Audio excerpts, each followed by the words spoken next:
Yesterday I watched it on YouTube. Now I know it's a fact. G'day everybody, it's me, the Anti-Theocrat, back for another one of these things. I thought we'd take a look at a document that's just come across my table. I thought we'd have a breeze through it, see what happens. There are definite sections I need to cover, but we might take a brief look at everything and see what we need to read through. This could be a long one. I'm hoping it won't be, but trust me, this document is a piece of shit that needs scrapping. You're looking at high-speed trains in China, for the record. Average travelling speed about 305 kilometres an hour. Very classy way to get across China if you have to travel in China. By air, you'll have no leg space, and the planes are as filthy as an aging Chinese place to hang out is. It's a place that doesn't age well. But the trains are pretty new, there's lots of legroom, they're very comfortable, and they fly. So you've got to travel in China, can't help but recommend the trains. Anyway, not what we're here for. What we're here for is the Family Violence Bench Book, published in Melbourne by the Judicial College of Victoria. Now, the purpose and scope of this is 1.1, Family Violence. In the second reading speech to the Family Violence Protection Bill 2008, the Attorney-General emphasised that the broad definition of family violence is intended to cover the full range of behaviours that can be involved in family violence and to provide examples to aid interpretation. It will mean the dynamics and patterns of family violence will be recognised by the justice system and lead to better protection. Definition of family violence and safety. Family violence is broadly defined to cover physical or sexual abuse, economic abuse, emotional or psychological abuse, threatening or coercive behaviour, behaviour that in any way controls or dominates a family member that causes them to feel fear for their safety or well-being or for that of another person. Only the word safety is defined. Causing a child to hear, witness, or be exposed to family violence. Safety means safety from family violence. Section 5 further expands on the sorts of behaviour that are included in the definition of family violence. The following expand but do not limit the definition. Assaulting or causing injury to a person, injury to a family member or threatening to do so. Sexually assaulting a family member or engaging in another form of sexually coercive behaviour or threatening to engage in such behaviour. Intentionally damaging a family member's property or threatening to do so. Unlawfully depriving a family member of the family member's liberty or threatening to do so. Causing or threatening to cause the death of or injury to an animal, whether it or not the animal belongs to the family member to whom the behaviour is directed, so as to control, dominate or coerce the family member. Behaviour does not need to constitute a criminal offence to come within the scope of the family violence. Okay, so it doesn't need to be a criminal offence and it's still family violence. How? Oh, fucking hell. See, I'm not even out of the bloody defining rules, and I'm already at a point where it's not a criminal offence, but because it's family violence, it is now technically a criminal offence, or at least it'll put you on a watch list because you will be treated as a criminal, a potential offender.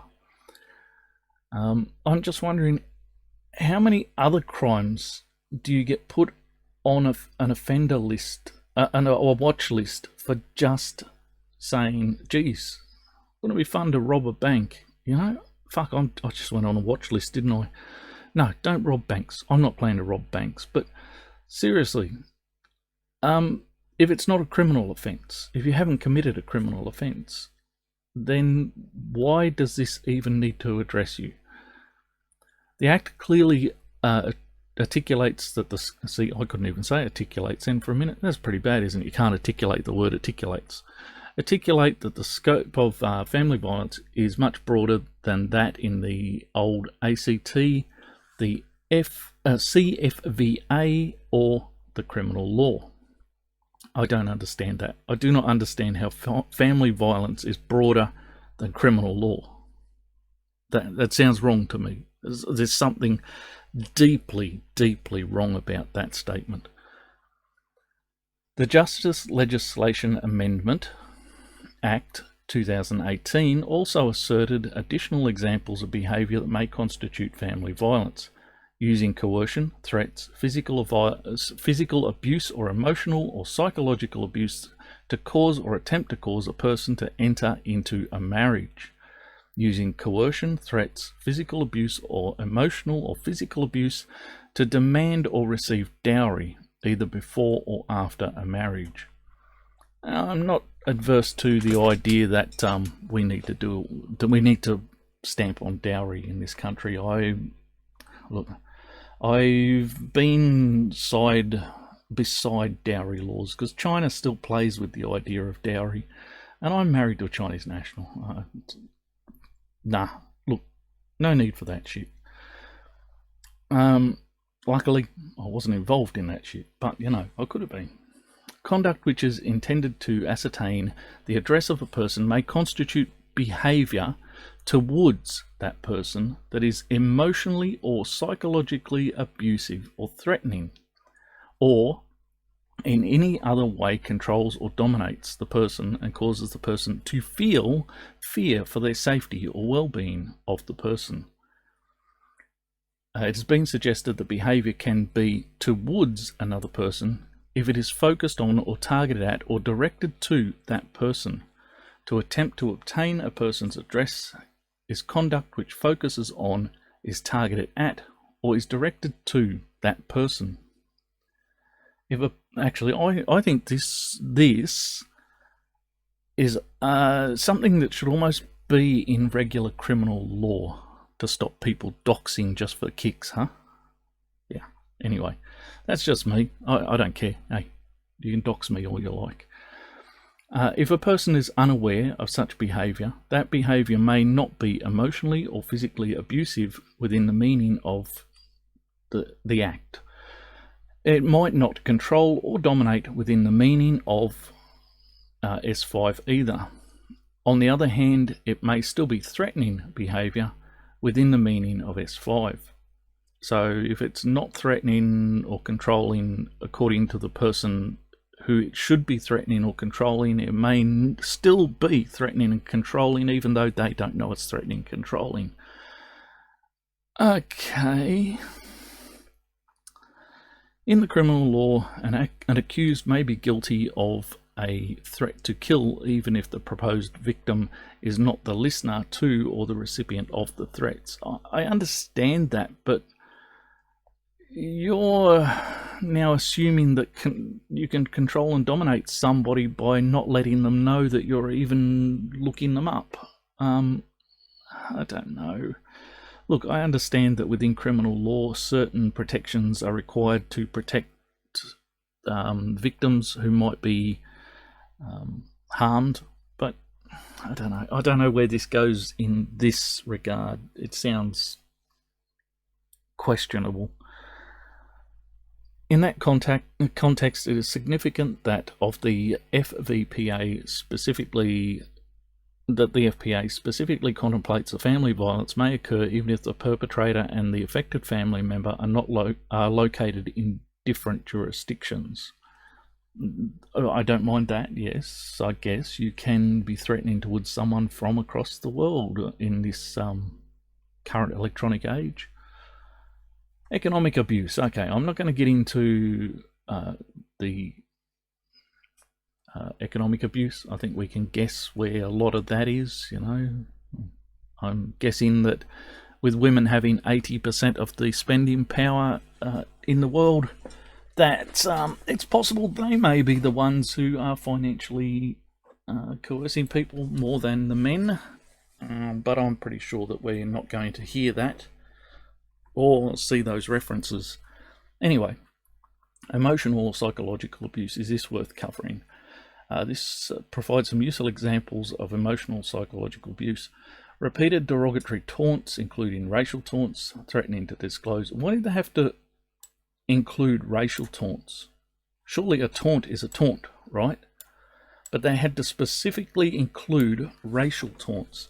You know, I have jibes at my wife about being Chinese all the time, and she takes jibes at me for being an Australian. I wonder which of us is taunting the other in the worst way.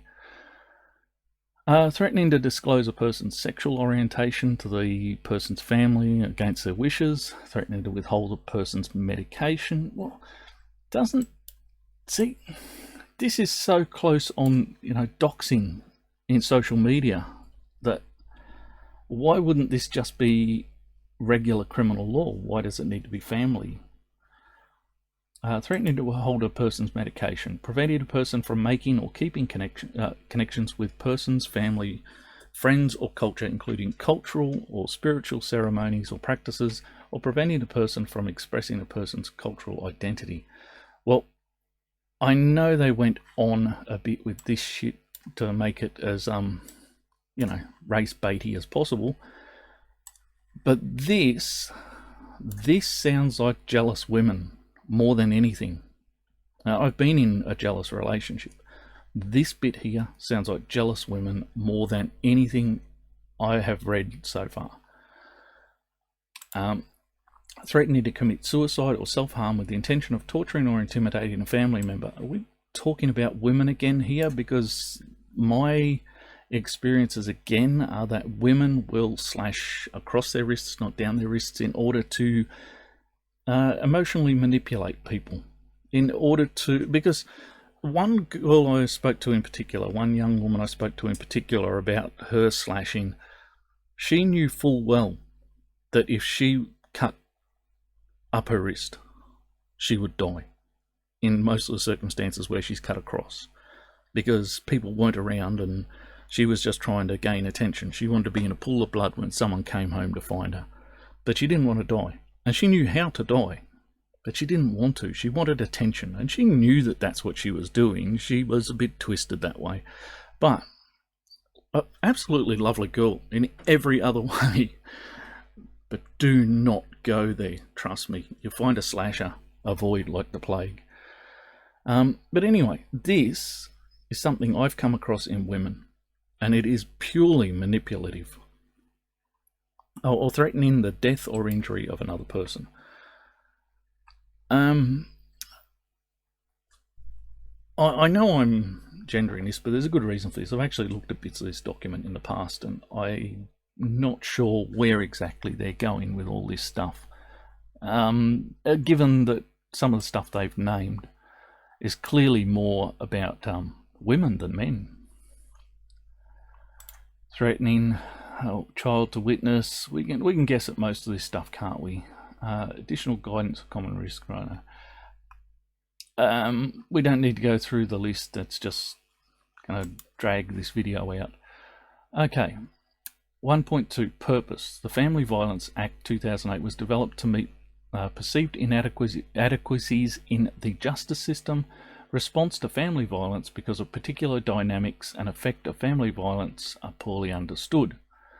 I don't think they're poorly understood. I think they are deliberately poorly represented and studied. But anyway, going on.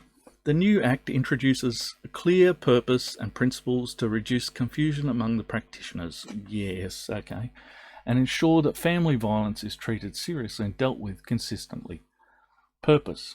The explicit purpose of the Act is to maximise safety of people who have experienced family violence, prevent and reduce family violence to the greatest extent possible, and promote the accountability of perpetrators. I would actually like to see more of this for all perpetrators. Can we have that? For all perpetrators? I know we can't. I'll get into that. Principles. The preamble produces social policy extent and recognises 4 principles underpinning the Act.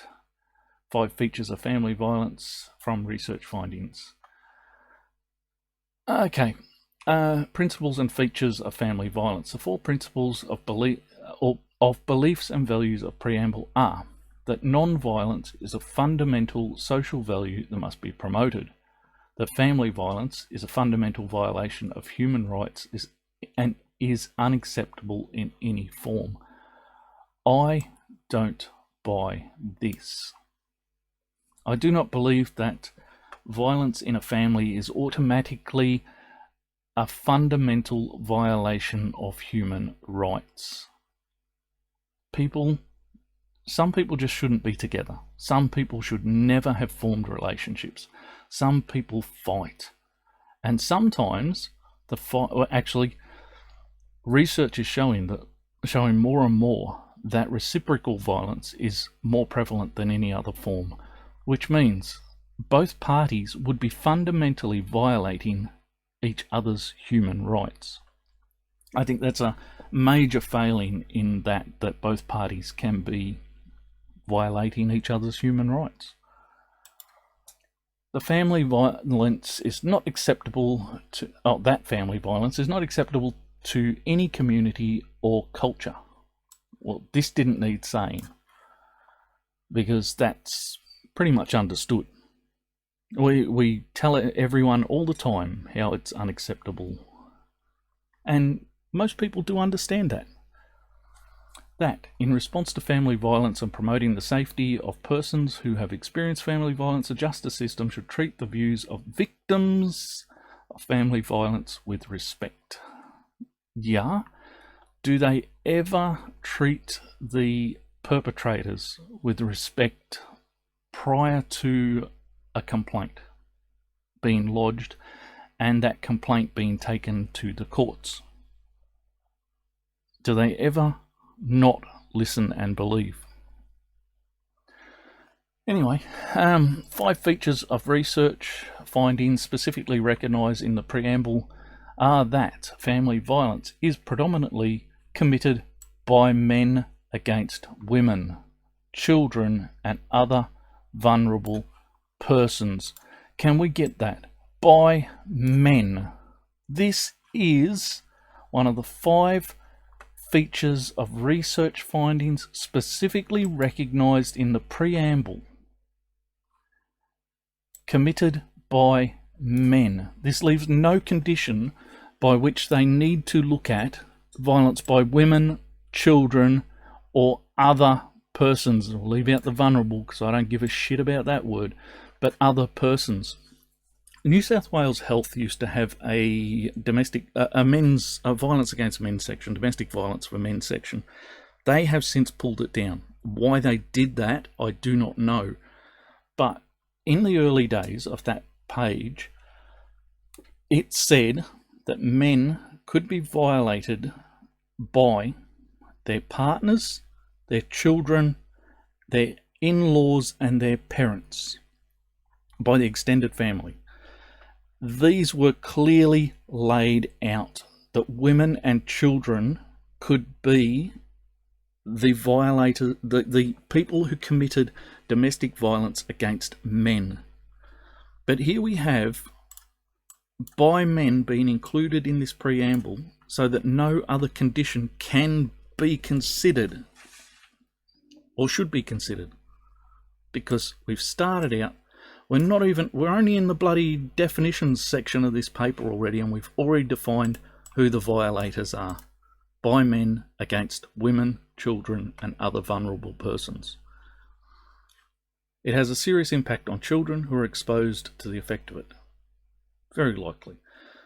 Affects the entire community and occurs in all areas of society. Yes, but there are predominant areas of society, aren't there?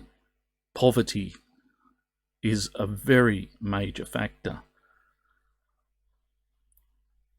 Poverty and education, which means it's not gendered.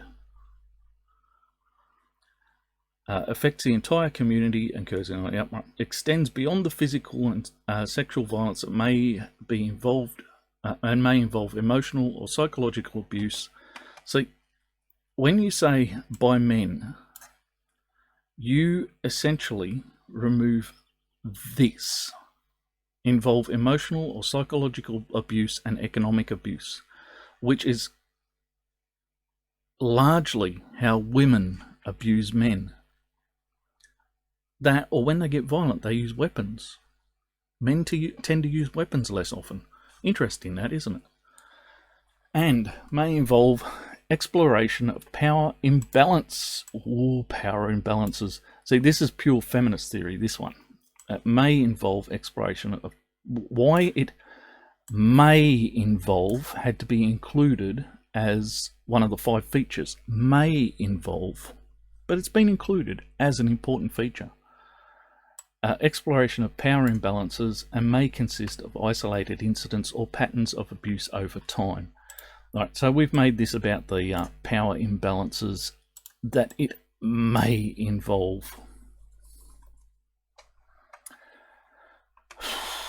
This is bloody hard to read, I tell you. The inclusion of explicit purpose in the FVPA principles underlying the purpose and features of family violence aims to ensure that decision making is based on the common understanding of the issues involved and to promote consistency of approach in dealing with family violence. Yes, we got that already.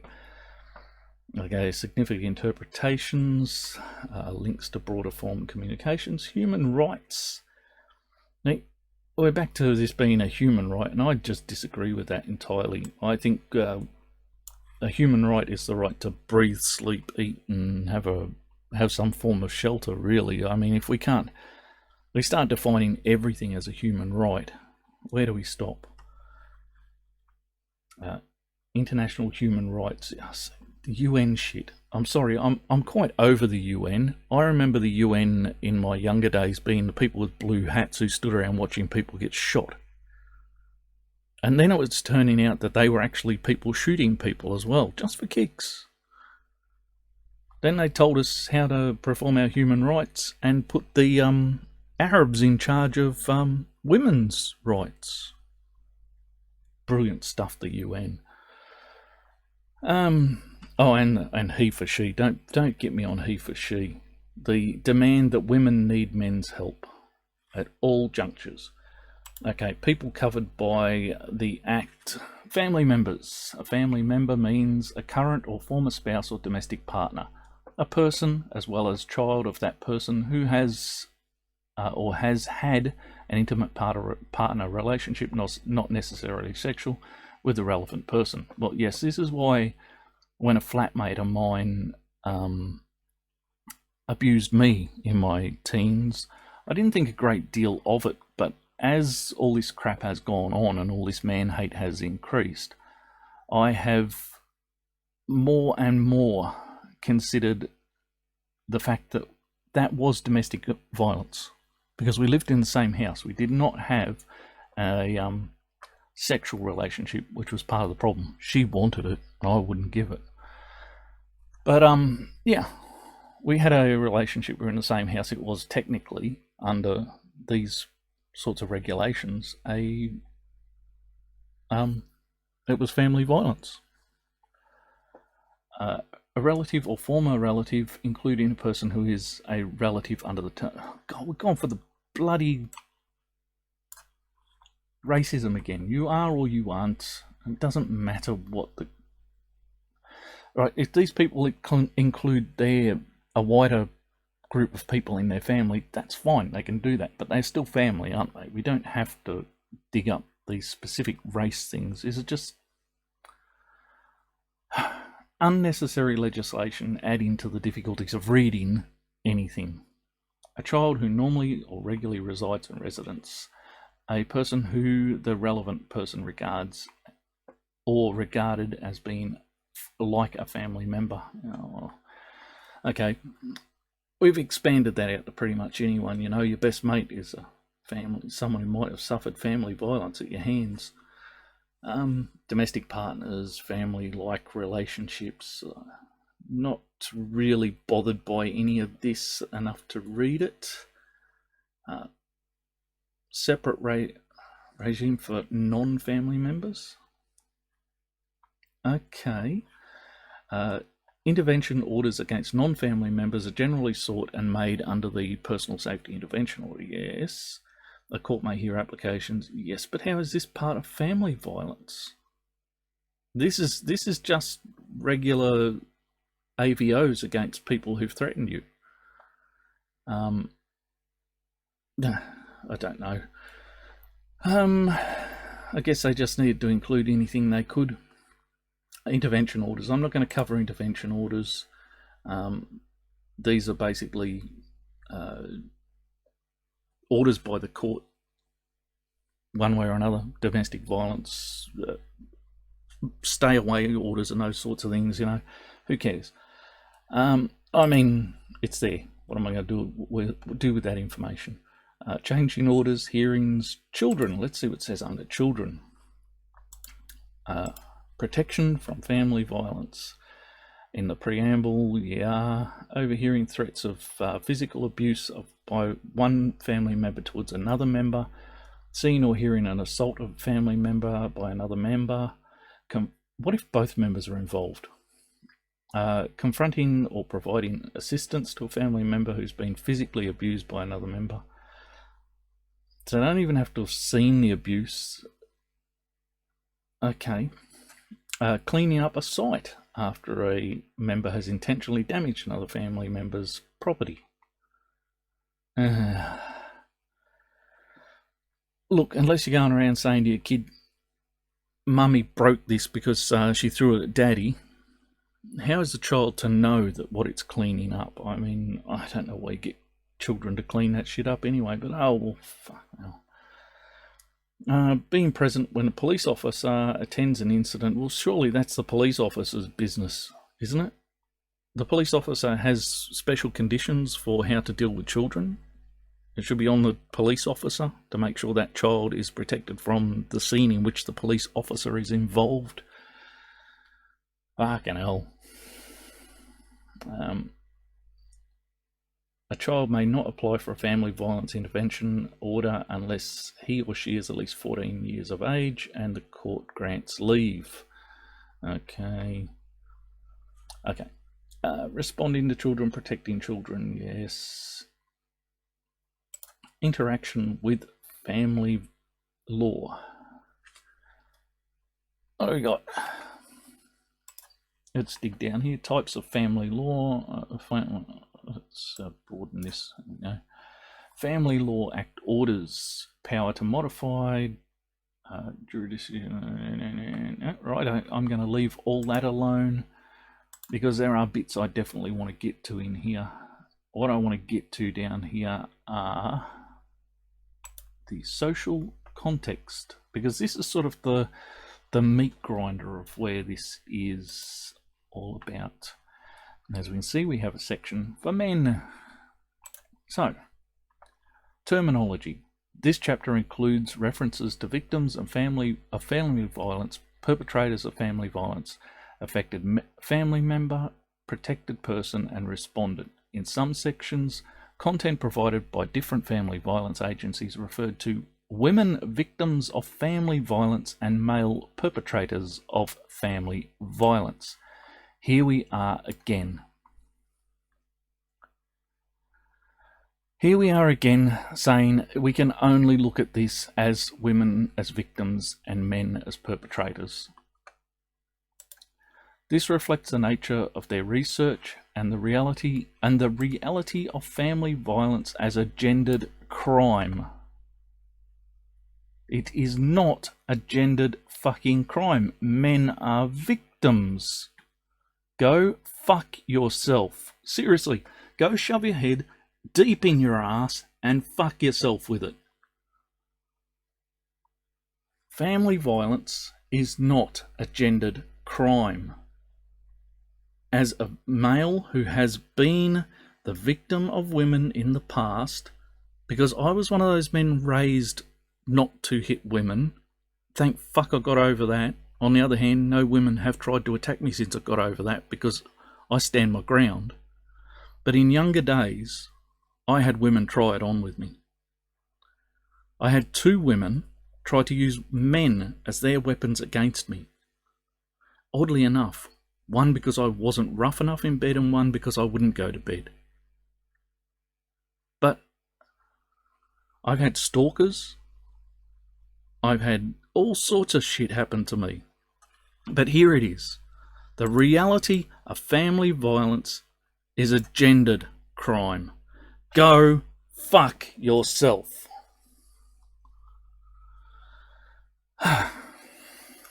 Inclusion of gendered references in this chapter should not preclude recognition of the fact that there are male victims of family violence and female perpetrators. No, it's too fucking late to say sorry now. It's too fucking late. You said the reality of this is that it's a gendered crime. Now you want to say, oh, I'm sorry. But you took some of your information from family violence agencies that refer to this. You took a significant amount of information from these people and included it in this. These are vested interests with a one-way view. And you have said that what they have given you is the reality. Then you want to say sorry. Just go and shove that head of yours right up your fucking clacker and don't bring it out again.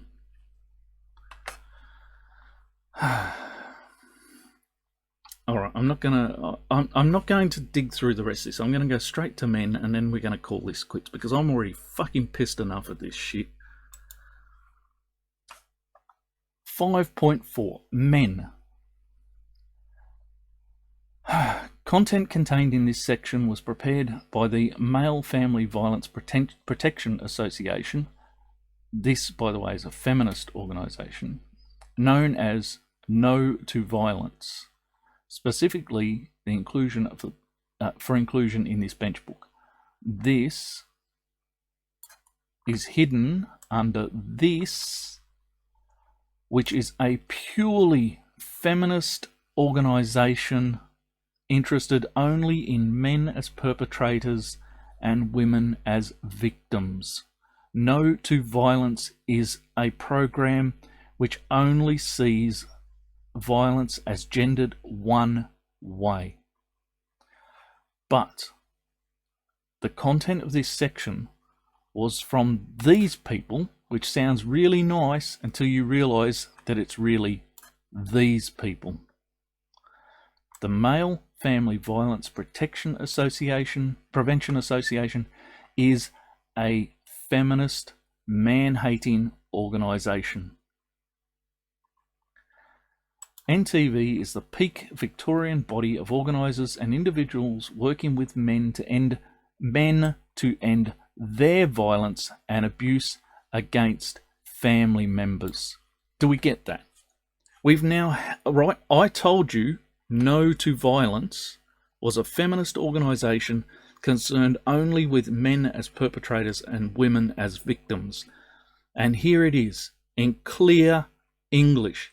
Men to end their violence and abuse against family members. It has no interest in male victims, and yet this is the section on men given to us by fucking feminists. Is that head firmly jammed up your ass? Because if it's not, I'll fucking come and help you get it there. Useful information about, oh, I'm not fucking getting it. Righto, let's look at this. Men's use of violence towards family members. Good start. Good start. Let's consider every other group in this fucking list here by the victims. Then when we get to men, let's look at perpetrators. First and foremost, just concern yourself with perpetrators, right? Why men use violence, use family violence. Why the fuck do women use family violence? Why? Why the fuck?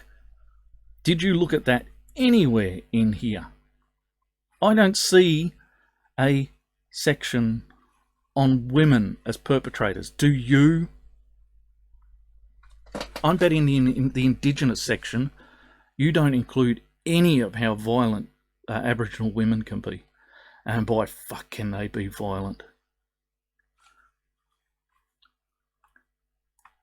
It pisses me off you need an Indigenous section anyway. Which men use family violence? All types of men use family violence. Just fucking point the finger at us all, why don't you?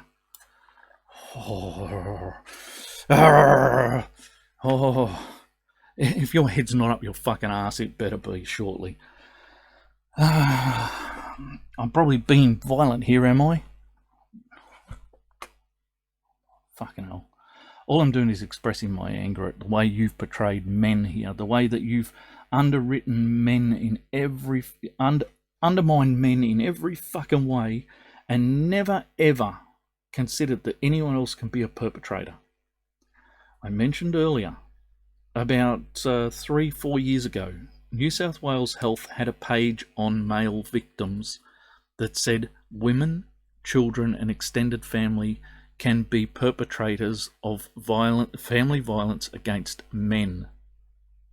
And that page disappeared to be replaced by a single page which essentially offered us feminist services for changing our fucking behaviour. And here you are telling me that we're not allowed to look at men's fucking victimhood either. We're not even going to address the fact that women can be perpetrators, even though in an earlier attempt to apologise for blaming men, you fucking mentioned them. You're going to overlook it for the rest of the fucking document, aren't you? Men's use of family violence is best understood as a choice. And I'm guessing it's a choice when fucking women do it. It's never heated. It can never be spur of the moment. All those women out there killing their kids, and this year they fucking topped the men by a shitload. Mothers have killed children far more than fathers have this year. Outnumbered them staggeringly. But it's never a choice when they do it. The last story was all about her poor mental health and how nobody had helped her, and she wasn't going to go to prison now because she's been assessed for her mental health. But family violence by men is always a choice. It's never a response, a reaction, or any fucking other type of thing. It's never mental health. You've just said that. You just said it is never mental health. It is always a choice. You fucking arsehole. Okay, men make decisions about many things. Get fucked. Just get fucked. Men commonly try to shift responsibility to their partners, and women don't do this, right? Right? This is still you telling us men are the only people who can perpetrate. That's what you're telling us. And that's why the next segment, 542, is male behaviour changing programs. These are fucking feminist programs designed to make men more feminized in their approach to everything. It's fucking bullshit. It's more than fucking bullshit. Because men who have been abused have been forced by our court systems into these programs. Because what the feminists say is, if a man has been a victim, what did he do? And I've seen the contracts for one of these places. They're supposed to be hush-hush secret, but I've actually seen the contracts for one of these places.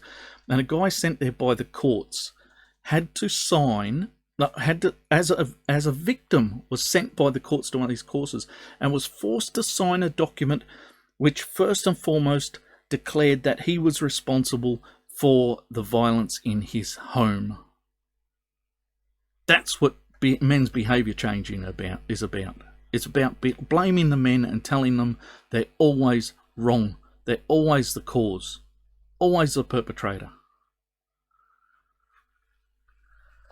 I don't want to read the rest of this because I've looked at behaviour changing programs and they fucking shit me to the fucking moon and back. Fucking ridiculous shit. Unuseful or safe approaches to men's use of family violence. We're still talking about men's use of family violence here. We haven't yet addressed the fact that men can be victims, have we? Not once. You have mentioned that they can be, but you're not going to go there, are you? And don't get me wrong, I know you are. It's not going to be good. No, we're still talking about men being responsible for family violence. Okay, finally we reach 545. Responding to men who claim to be victims of family violence. Would you ever the fuck use that word if a woman came to you and claimed that, and claimed, I'm going to say it, that she was a victim of family violence? Earlier on, you told us we had to respect victims. Are we allowed to assume that they are making claims? Or do we have to accept that to be the truth? But here you are. You finally get through 4 segments about how men are abusers to addressing men as victims as being claims. Men claim to be victims of family violence. I was so pursued by one of my abusers that my mate stopped coming to the house out of shame for what was happening to me. So it wasn't just me noticing it. My mates wouldn't come to the house. They openly told me later on that they would not come to the house because they were embarrassed for me at the way I was being treated by a fucking flatmate.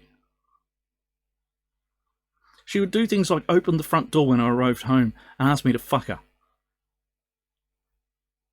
Right?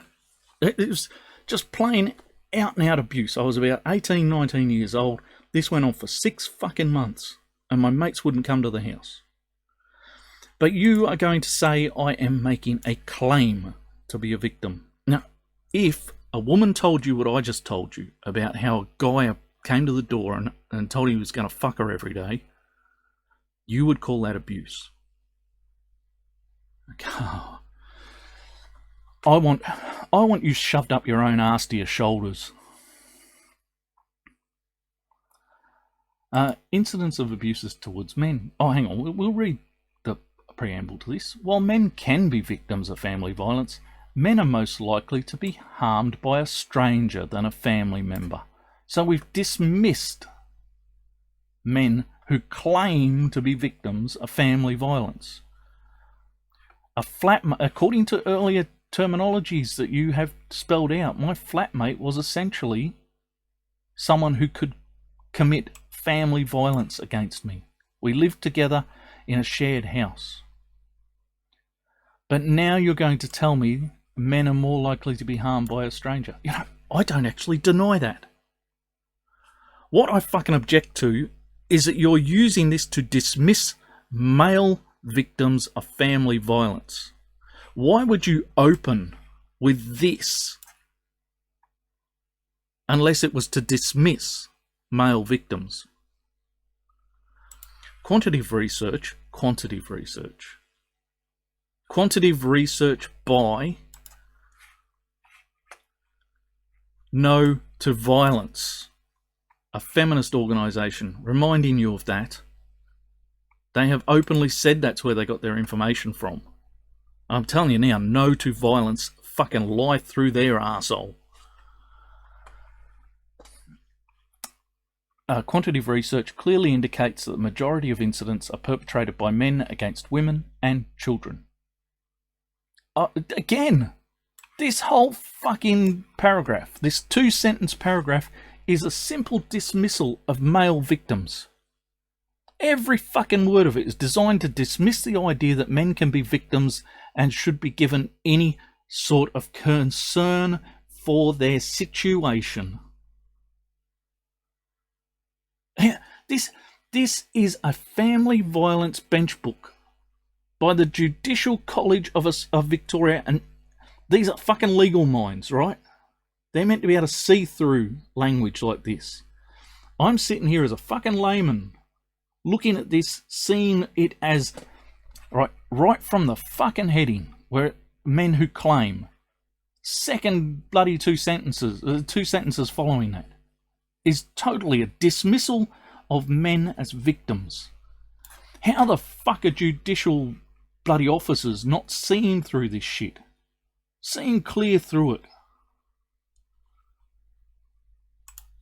The following sections look at things judicial officers should hear should bear in mind, and some of the questions they can ask when assessing a situation in which a man claims to be a victim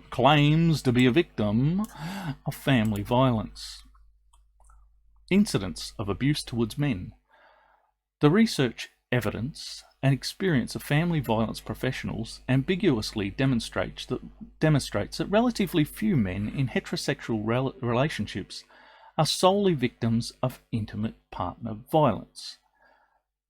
We have research at hand which has existed for a very long time that shows that women are more likely to be the perpetrators of non-reciprocal family violence. That means a woman is more likely to hit or violate a man in some way, and the man is less likely to hit back. I covered this in my last video, I think, or the one before. I had a whole paper read in its entirety the way it was presented on the page I found. And it clearly went through a whole range of aspects of violence towards violence in heterosexual relationships, but it also spelled out why it wasn't just the way men are socialized to not hit women that means women are generally the perpetrators. All right, there is a biological drive in most men which means we do not strike out at women, or at least that's the way it seems. That's the way that paper without naming an actual reason, it pointed out that any other reasons being offered failed. That means somewhere inherently in men there is a will to not hit women. The majority of women who use some form of violence towards their partners have been subjected to worse violence than by that man before. Absolute fucking horseshit. Absolute fucking horseshit. There is absolutely not one fucking word of truth in that statement. There is no evidence that this is the case.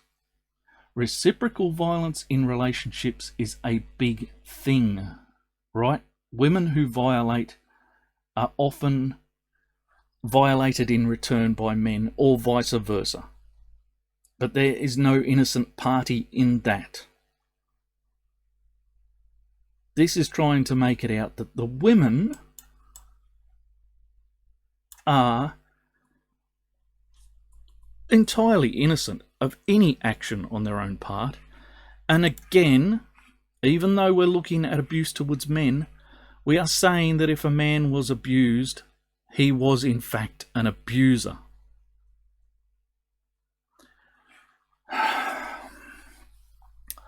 Often men who are genuinely victims, oh, you're going to mention them. After, right, this was an opening to abuse against men that totally not only tried to write them out of the question, but went on to blame them for everything that happened to them. Now you're going to say often men who are genuinely victims experience violence from a same-sex partner, carer, or melody. So again, you've blamed men. Again, you've gone to blaming men. You really are full of fucking shit. Right? That makes everything here about blaming men. Nothing about male victims. It undermines male victims and blames men and the victims for their situation. Men who are the principal users of family violence. And again, we're back to men did it. Okay, establishing... I'm going to fucking skip the rest of that because I know it's just going to go on and blame, all right? I'll tell you what. We'll read the last sentence to see what it caps off on. Women, if they feel safe enough, may undertake small acts of retaliation which can be construed as evidence of a pattern of violence on their part. Yes. Yes, you told us what violence was earlier. And yes, that could be considered violence. But I call bullshit on the idea that women only undertake small acts of retaliation. Absolute fucking horseshit. I had a stalker in my younger years, and in order to get rid of this stalker, I took her for a drive around a beachfront road in Darwin, and it was essentially a 40k drive for the entire drive with a cliff to one side. I did the entire road at 120 kilometres an hour. Now, I'm a competent driver. I've never had an accident, and I'm not knocking on fucking wood. I'm a competent driver. But I did 120 kilometres an hour around that road just to frighten the fuck out of a woman that I could not get out of my life. Because female stalkers, they're not like men. They don't hide away in the shadows. They do everything they can to install themselves in your life, and you can't get rid of the bitches. Oh yes, I said that word. But I wanted to frighten this fucking woman off, and I did 120k an hour along a beachfront cliff road that was 40k limited. I hadn't driven that road that often, but I knew I could fucking handle it. I didn't care, and really, I just wanted to scare the shit out of her. She went and told my father and my mother all about it. Because she couldn't just fuck off. She had to retaliate. She had to punish me. My fucking stalker had to punish me. I do not... I mean, I'm only telling you a really, really delicate little story, really, aren't I? You want me to tell you about the two women who tried to use men to get me beaten up? Who convinced other men to beat me up? Women do not undertake small acts of retaliation. Women are vengeful bitches.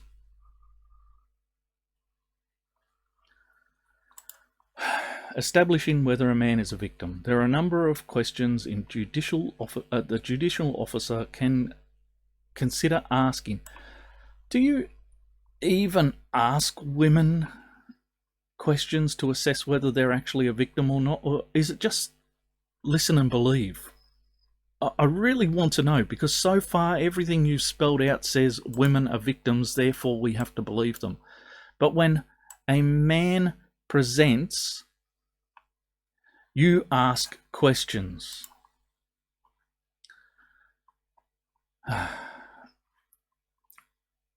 A judicial officer can consider asking when a man presents as an affected family member, even in a police application. So the police have recognised that the man is a victim, but you are still going to question whether or not he actually is a victim.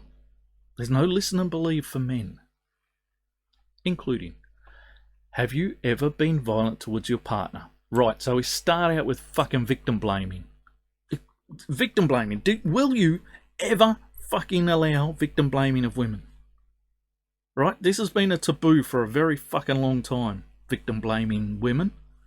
But here you go, your opening statement to a male victim presented as such by the police is, have you ever been violent towards your partner? Is this a question you would ask a woman? Were you at fault in any way for causing her violence? Okay, so twice we've victim blamed him. This question serves two purposes. First, it assesses whether he did anything that caused her to act in self-defense. Self-defense, right? She can only act in self-defense or to retaliate.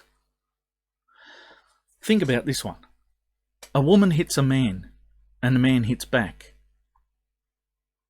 Does the man ever get to put up in his defense that she struck him first? Ever. Because I'll tell you what, this fucking document doesn't look like he does.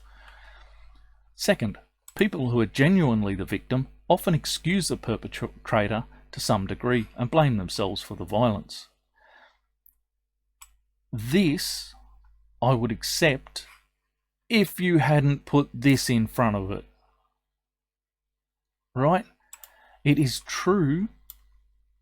We've been told it's true. We've been told it for decades, that it is true that women will excuse their violators. It is possible that men will do the same. I certainly never reported anything that happened to me. A, I didn't think anyone would fucking want to listen. B, I didn't think anyone would consider anything I had to be proof of what happened to me. And I was more likely to be asked if I'd been violent. Do you know, I have never hit a woman in my life. The nearest I've come is that my wife pinched me on the back of the arm so hard once that I was left with a bruise for a week. In response to her pinching me, I swung my arm back, not with the intent of hitting her, with the intent of, I guess it was more reflex. It was a reflex about brushing aside whatever it was the hell that was hurting me so much. And I didn't actually manage to hit her with a hand or anything. I collected her with an arm and I pushed her aside. It was violent enough. I'm a big fella and she's small. But she was left with no bruises or damage. I, on the other hand, had a massive great bruise on my arm for a week. I just don't give a fuck when you try to blame men for everything, is my point.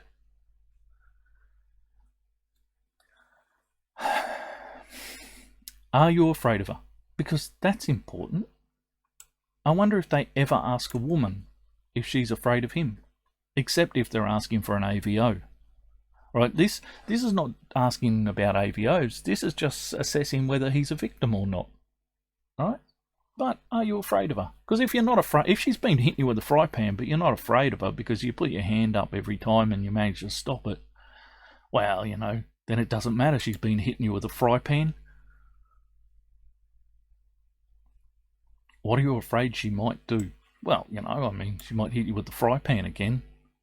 But, you know, if you can stop it, it's not important. If a man does not feel significant levels of fear, then this raises questions about his victim status. Does it raise any questions about a woman's victim status? Should it raise someone's fear, raise questions about someone's victim status? In earlier areas of this reading, you said a person didn't even need to know they were being tracked from halfway across the fucking world for it to be considered domestic violence.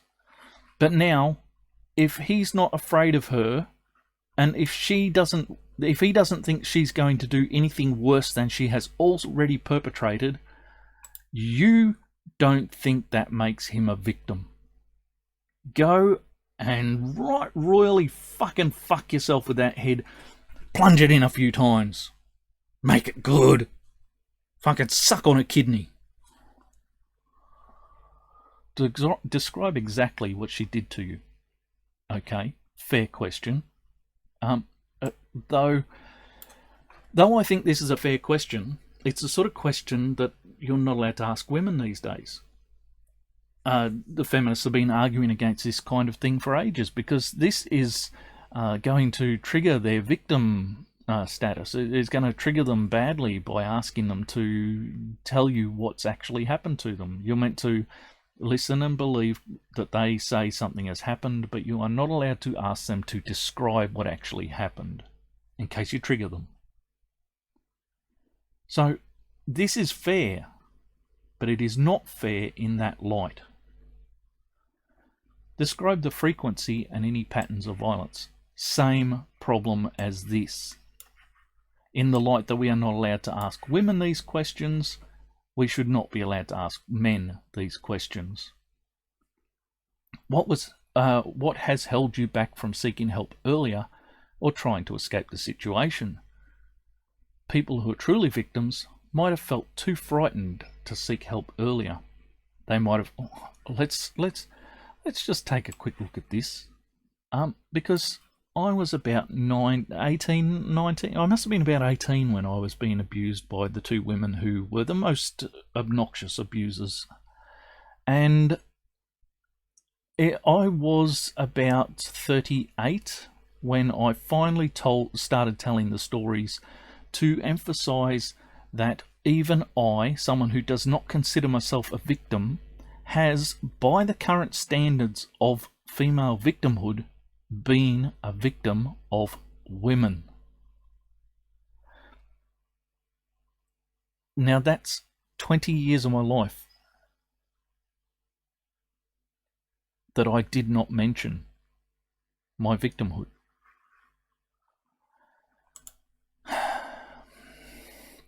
I think when it comes to men, we are more inclined to not say anything.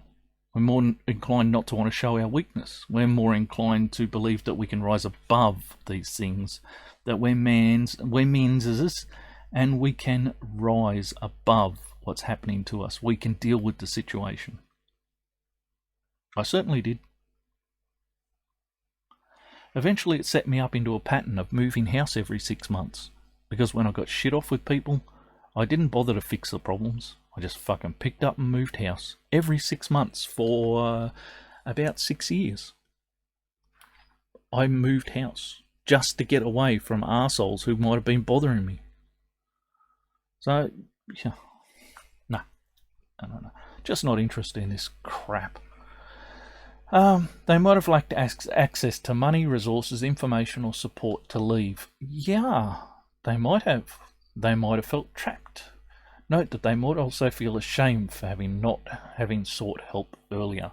These are all true. But at this point, I don't give a fuck what you've got to say because of all of this. Because you don't give a fuck.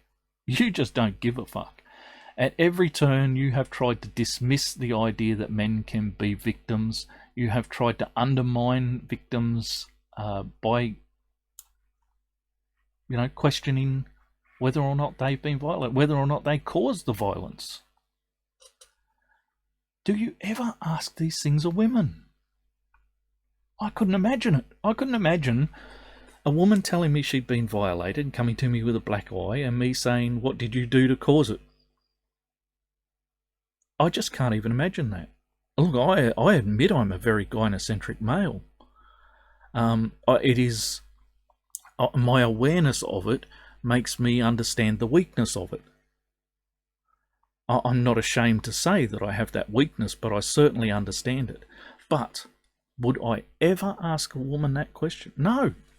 No, I wouldn't even address a woman that way. I would be more inclined to try and send her on to someone for help because I'm sick of I don't get involved in people's personal affairs. It's just a simple rule that's kept me out of a lot of shit for a lot of years. But no, I'd never ask that sort of question. In addition to responses to the questions above, judicial officers may also wish to consider the following questions and issues. Has the man any history of criminal behaviour or allegations of such behaviour? Has the man had an intervention order taken against him? Is there evidence the man is using controlling attitudes? If the accused woman has attended court, has she ever felt the need to apply for an intervention order? Does the woman say that she was defending herself? I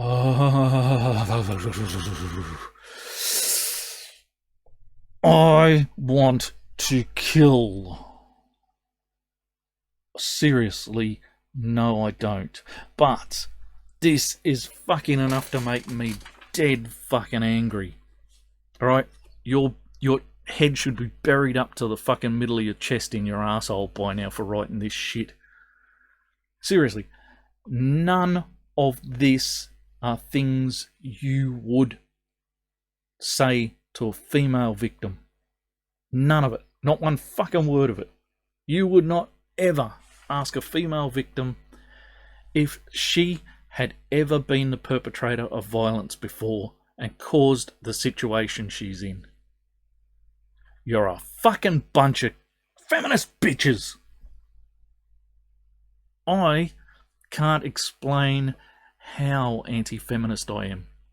How much I hate the entire fucking cult and everything it stands for. But when you present a document like this, which is a legal document, which is the Judicial College of Victoria speaks to the courts, and this is the shit you produce.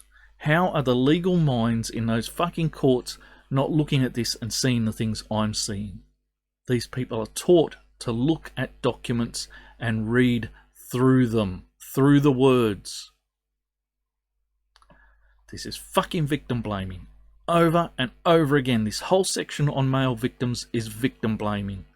The only bit you might have got even slightly right was back here. One fucking point.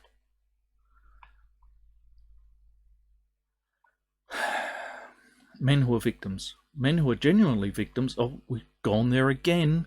After we fucking spent most of this bloody article blaming men, we've again noted that men may genuinely be victims of female partner or family member or other family members.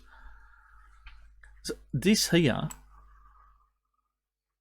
without the genuinely, right, this would have been male victims of violence from female partners and other family members, i.e. adolescent and adult children. This was the New South Wales health website on male domestic violence victims. This sentence pretty much could have been dragged out of that page. And that page has since been deleted. Well, not deleted, cleared. Absolutely fucking cleared of any information that suggests that men can be victims. Or who might be violating them. Might be assessed by the Men's Referral Service, which has a database of services, but no. The Men's Referral Service is a feminist organisation which has no services for men in its database. Absolutely fucking none. Victims of Crime Helpline. Now you might get help there. I'm not promising much. I have a victim of crime who tried to seek help from them and eventually has just turned away and given up. Victims Assistance Counselling Program. I don't know them. A local community health service. You can rule that one out. Most of them in the domestic violence field are feminist run, and I've been researching this for a while, so I know that there is just about fuck all. My phone being very rude to me. Sorry about that. That was a text message coming in, or a message on my phone. Phone farts at me all day long.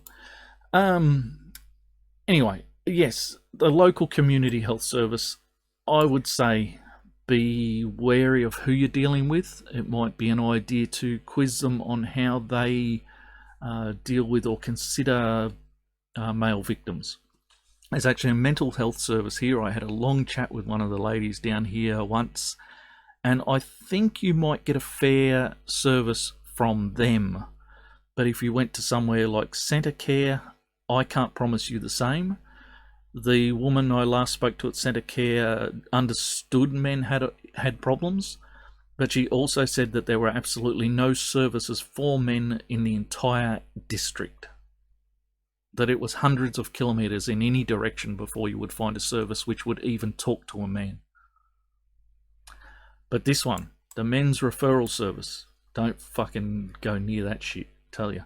That's like going and seeing the Male Family Violence Prevention Association, or No to Violence, who, as we had just seen, provided most of the fucking information for this bit on male victims, blaming them entirely for being victims. What can we say? Responding to men in same-sex relationships. Yeah, look, I understand that there are problems in male-on-male relationships. I also understand that date rape drugs are a bigger problem in the homosexual community than any other community in our country. There are issues there that we won't even talk about. We're not allowed to talk about because it's part of the LBGT whatever and the fuck. Oh, I'm going to stop at LGB if you don't mind. And personally, I prefer it to be GLB because gay, lesbian, bi is the correct timeline by which the organisations, the groups came to be. The gay men's movement was the original movement until the lesbians decided they need a shot at it too and moved in on it. The lesbians now tell the gay white men that they are not the right people to be talking for them, so, work that one out. But then it was the lesbians who tried to keep the bisexuals out of the movement because they didn't consider them to be a true sexuality. They considered them to be fence sitters taking the best of both worlds. Militant towards anyone who might like a dick. That was the situation. And I lived through all this. I was involved with the HIV awareness program movements and things. I lit candles on St Kilda Beach in Melbourne with mates down there. So yes, I prefer GLB, but that's just me. And I probably shouldn't have gone off on that tangent, but I wanted you to know and why I do. But yes, we're looking at male violence again as males being the violators against males.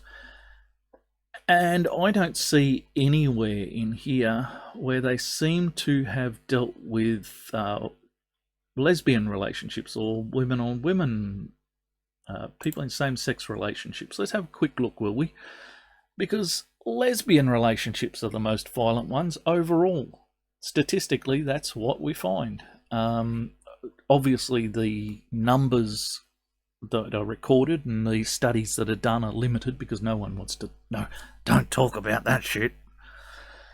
But yes, this section looks at the nature and prevalence of family violence within same-sex relationships, as well as some of the barriers gay, lesbian, and bisexual, transsexual, and transgender and intersex people experience when reporting same-sex partner abuse. There are services specifically aimed at these people. There are no services specifically aimed at men. In the men's section, did we see this up front? That men might struggle to access services or go and seek help. No, the first thing we saw was, did you do it?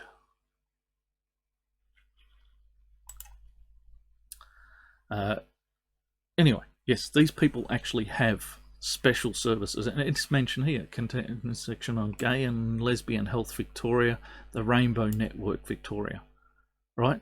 These are services aimed specifically at these people and dealing with their problems. All we got in the male section was a feminist organisation. Hang on, was a feminist organisation, No to Violence.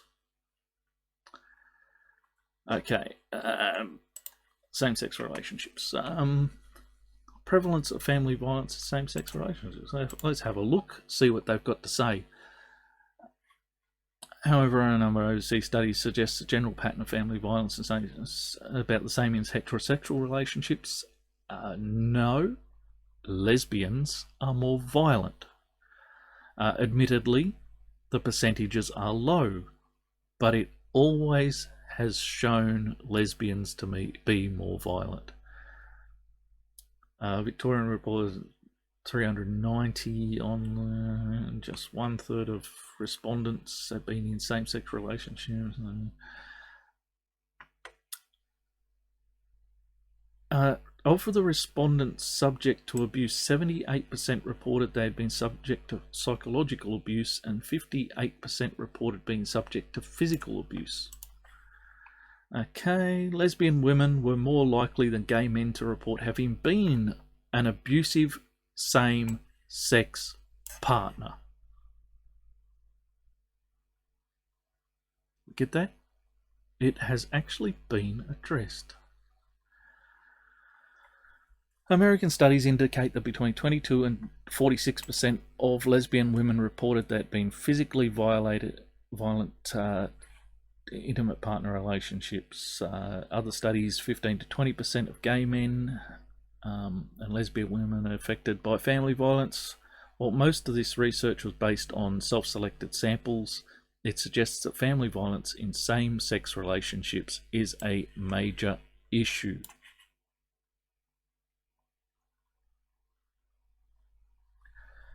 Same-sex relationships.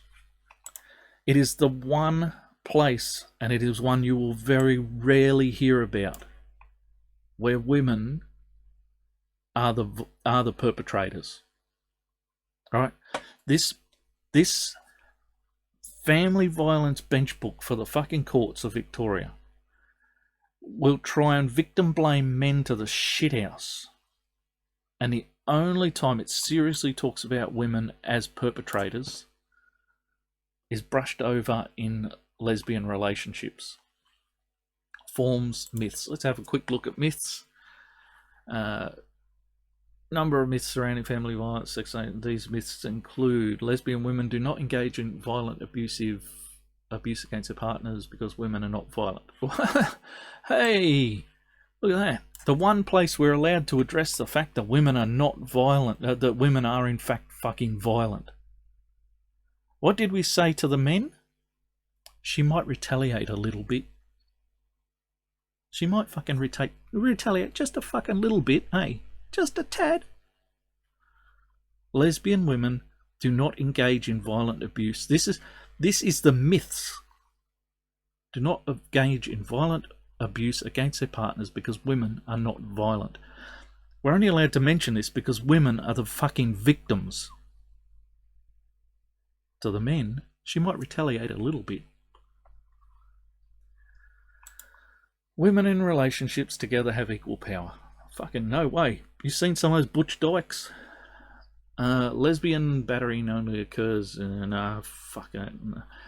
same sex. Look, I've known lesbians in lesbian relationships, and they're pretty fucked up things as far as I'm concerned. These days, I tend to stand a bit with Milo on the assessment that lesbians don't really exist. I have the same assessment of quite a few older gay men as well. I think there comes a point when some people just decide there's an easier route. Pun not intended there. There's an easier way to form relationships than with people you've been having difficulties with. And I've seen women go from perfectly good heterosexual lives to lesbian relationships, flick of a button, just because they had a bad ending to a relationship. Anyway, totally off the track. This is the myth that lesbian women don't engage in violence. But when it came to men, we fucking had to call the men the violators. At every fucking turn, we tried to dismiss male victims. So, I'm actually going to address the differences here. The difference between this, where we can admit that lesbians are violent. In fact, look, we can admit lesbians are violent. The difference between this is Gay and Lesbian Health Victoria and Rainbow Network Victoria talking about the problems within their own community. Now, they want that lovely money that comes with victim services, and there's no problem with that. I mean, if there's got to be services for victims and you've got to have that money to run them, fine. But this is a vested interest looking at their own community and saying, we've got problems we need to deal with, please help us. This was a purely feminist organisation saying, these people are not the victims, women are, give us the money. That's why in this section, when allowed to discuss women being violent unless the man has caused it. Where down here, we get to discuss women actually being perpetrators. Why anyone in the fucking Judicial College of Victoria can't see through this shit when it's on the document in the same fucking document. Why they can't see through this shit, I don't fucking know. Too many vested interests? Not enough care? Male disposability? Is that the issue? Gynocentrism? Things dismissed by feminists. But clear in this fucking document. Let's have a quick squiz, but I think we're pretty much done. Family violence in rural and remote and regional places. Look, boredom, alcohol, drugs, lack of community services, and poverty. Also education, access to education as well, are problems for us in regional areas. I don't really need to read this. I live here. I live in outback Australia. I know these problems, but you're not allowed to discuss them. It's why we have, different discussions about Aboriginal people, because we're not allowed, we're truly not allowed to discuss them in honest terms. We're only allowed to discuss them in theoretical terms that sort of wash over the problems and say, give them money. Supply us with the money so that we can help. And the money is only creating problems. It's not fixing problems. And I don't mean we cut off welfare. I mean we look at where we're directing. We look at where we're directing money to rural communities, because that's what we lack. Like, you do things like the ABC's recent thing. It says, rural people, they know their neighbours more than city people do. Yeah, but knowing them doesn't mean we've actually got some way to interact with them. It's not like we can all go out to, some event together. It's not like there's things happening all around us all the time. Shit, I can't go to the beach with my mates. That's a 7.5 hour drive away. There's no water out here to be swimming in. There's no nice grassy patches with barbecues. There's one, but nobody uses it anymore. We know our neighbours. We don't fucking go anywhere with them. Who do you think we are? Yeah. Look, the problems of regional areas are slightly worse than the cities, but that's because, there's a focus on family violence, but no focus on communities. Seriously, there's fuck all work on communities out here. I've shut down a cinema, I've shut down a radio station since I've been here. I shut down a music club which I started since I came out here. There's no community. There's no funding for community, which makes it harder to promote anything you're doing in the community. It makes it 10 times harder to run anything in the community. They're too busy worried about supplying money to women's organisations that stop women or remove women from their husbands, and they take the kids with them and they piss off. But we're not providing any way for those people to bond. No way for them to find actual things to do together. The most people do here together is they fuck off out of town. They go 3.5 hours up the road to Dubbo to shop and spend a weekend shopping. That's the activities that they do in this town. Now, if you're poor, you're not doing that either, are you? So, yes, we got problems. Anyway, don't want to get into that. Right, I've had enough of this fucking piece of shit document. I'm over it. Hey, there's some clown with a fucking skateboard there. That'll be me, won't it?